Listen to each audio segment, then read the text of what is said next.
देखिए, आज हम भगवानपुर विधानसभा के अकबरपुर कालसो में पहुंचे हुए हैं और यहाँ पर ये निवास है हमारे जिम्मेदार साथी मनोहर भाई का, जिनके आवास पर एक बैठक थी। बैठक क्या इन्होंने व्यक्तिगत रूप से आज सबको आमंत्रित अपने आवास पर किया था, संगठन और पार्टी के सभी साथियों को, और आज जिम्मेदार सभी साथी इनके आवास पर पहुंचे हैं। तो इनकी एक लंबे समय से ये लोग हमारे संगठन में ज्वाइन हुए हैं और ईमानदारी के साथ काम कर रहे हैं। तो हमें लगा कि मनोहर जैसे भाई जो राजनीति को बेहतर बारीकी से जानते हैं और एक लंबे समय से इन्होंने भगवानपुर विधानसभा में लगभग 25 साल राजनीति को दिए हैं और अपने दम पर संगठन और पार्टी को खड़े करके दिखाया और विधायक भी बनाने का काम किया है। तो आज हमने इनके कंधों पर बड़ी जिम्मेदारी दी है संगठन की। इनको संगठन में प्रदेश महासचिव के पद से नवाजा गया है और मैं आपके चैनल के माध्यम से बता दूं कि मैं मनोहर भाई से उम्मीद करूंगा कि वो जिस प्रकार उन्होंने 25 साल इस क्षेत्र की सेवा करते हुए बड़े बड़े कार्यकर्ताओं को बड़े नेताओं में तब्दील किया है, तो आज मेरे कंधों पर भी हमारी भारतीय एकता मिशन की जिम्मेदारी है और आजाद समाज पार्टी के उभरते हुए कार्यकर्ताओं को ये राजनीति में परिपक्व बनाते हुए इस क्षेत्र की सेवा करने का मौका प्रदान करने में अपने जो सहयोग है, अपना जो आशीर्वाद है और इनका जो तजुर्बा है राजनीति का, उनको साझा करते हुए उनको आगे बढ़ाने में मदद करेंगे। अच्छा अमरीश भाई, एक तरफ तो आप बात कर रहे हो कि भाई दलित मुस्लिम भाई भाई का नारा लगा रहे हो,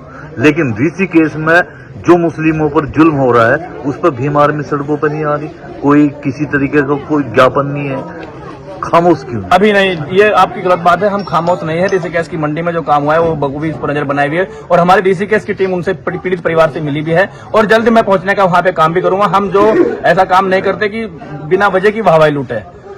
दलित मुस्लिम की एकता की अगर बात होती है तो कहीं पर उत्पीड़न किसी भी शोषित पीड़ित वंचित के साथ में होगा तो भीम आर्मी सबसे पहले खड़ी नजर आएगी। देखो, अपने धर्म का अगर अपने धर्म के कोई वो कर रहा है, जैसे नमाज पढ़ रहा है, ठीक है, उसे अधिकार है, बाबा साहब ने अधिकार दिया है, लेकिन कुछ लोग आते हैं और विरोध करते हैं और उन पर तरह तरह के इल्जाम लगाते हैं। इस देश के अंदर संविधान लागू है, अभिव्यक्ति की आजादी जो आपको प्रत्येक धर्म के स्वतंत्रता देती है। आप नमाज अदा कीजिए, आप किसी भी धर्म की उपासना कीजिए, ये आर्टिकल 15 हमको आजादी देता है। लेकिन इस देश के अंदर कुछ चंद चालाक लोग इस तरह के हो गए कि वो सिर्फ एक धर्म विशेष को मानने को प्रयास करते हैं और अन्य धर्म के लोगों को प्रताड़ित करने का काम करते हैं सिर्फ अपना वर्चस्व दिखाने के लिए, जबकि ऐसा पॉसिबल नहीं होने वाला है। अगर ऐसा कहीं हो रहा नजर आएगा तो भी हमारे भारतीय एकता मिशन के वो तमाम साथी, जिम्मेदार साथी, उनके साथ कंधे से कंधा, जहां पर भी अत्याचार शोषण हो, कंधे से कंधा मिलाकर खड़े होते नजर आएंगे। क्या उन लोगों के खिलाफ तहरीर दी जाएगी यहाँ से? भगवानपुर में क्यों, हम लोग ऋषिकेश पहुंचेंगे, ऋषिकेश जाकर वार्ता करेंगे, पीड़ित परिवार से मिलेंगे। जिस प्रकार भी उनके साथ में बदसलूकी की गई है, उनके साथ भी हमारी भारतीय एकता मिशन का प्रत्येक पदाधिकारी और कार्यकर्ता साथ रहेगा। और तहरीर नहीं, अगर आंदोलन करने की जरूरत पड़ेगी तो वो भी करेंगे। पार्टी में अभी ज्वाइनिंग करी है और मुझको आजाद समाज पार्टी भीम आर्मी ने एक पद से नवाजा है, बहुत बड़ी जिम्मेदारी दी है, मैं उस जिम्मेदारी पर खरा उतरूंगा। दूसरी बात यह है, कांग्रेस पार्टी में एक संगठन की कमी है और भीम आर्मी आजाद समाज पार्टी में एक संगठन है। संगठन एक आपस का संगठन ऐसा है कि कहीं आवाज लगाओ, किसी के साथ अत्याचार हो रहा था, आवाज लगाओ, वहां खड़े हैं। मैं इस वजह से भीम आर्मी में बन गया। अच्छा, मुस्लिमों पर लगातार अत्याचार हो रहे हैं तो उसकी किस तरह की आवाज उठाई जाएगी? देखो, जो मुस्लिम पे या ऐसी समाज पर कोई भी अत्याचार हो रहा उसकी आवाज उठाएंगे। अगर कहीं ना कहीं जो कमियां हैं उसको दूर करेंगे। सबसे पहले आप सबका शुक्रिया। आज मनोहर भाई को प्रदेश सचिव के पद पर, भीम आर्मी प्रदेश सचिव के पद पर नियुक्त किया गया है और मनोहर भाई से बड़ा आस और विश्वास मेरा है कि वो भगवानपुर विधानसभा में नहीं, इस हरिद्वार उत्तराखंड में पार्टी और पार्टी संगठन को बड़ी मजबूती प्रदान करेंगे।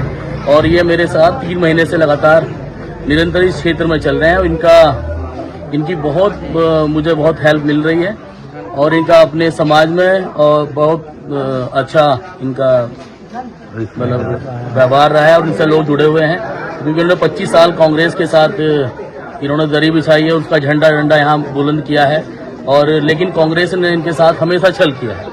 और जैसा मैंने बताया कि हमारी भीम आर्मी आजाद समाज पार्टी वो पार्टी है जो नेता बनाने का काम करती है और मनोहर भाई को प्रदेश सचिव बनाया है और निश्चित रूप से आज ये अपने क्षेत्र में एक नेता के रूप में विकसित हो। ये फर्क कांग्रेस और भीम आर्मी में। अच्छा, मैंने सेवा की थी एक पारिवारिक दृष्टि से, जो मुझे जिम्मेदारी दी गई थी।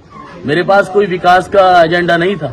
विकास का एजेंडा वहाँ 3-4 लोगों के बीच में है, वही वहाँ मलाई चाट रहे हैं और उन्हीं के इर्द गिर्द ममता राकेश अपने आप को एक रिमोट के रूप में इस क्षेत्र में साबित हो रही है। वो चाहे कहें कि मैं रुआलकी पहुंचना है तो रुआलकी जाएंगे, सरठेड़ी पहुंचना है तो सरठेड़ी जाएंगे।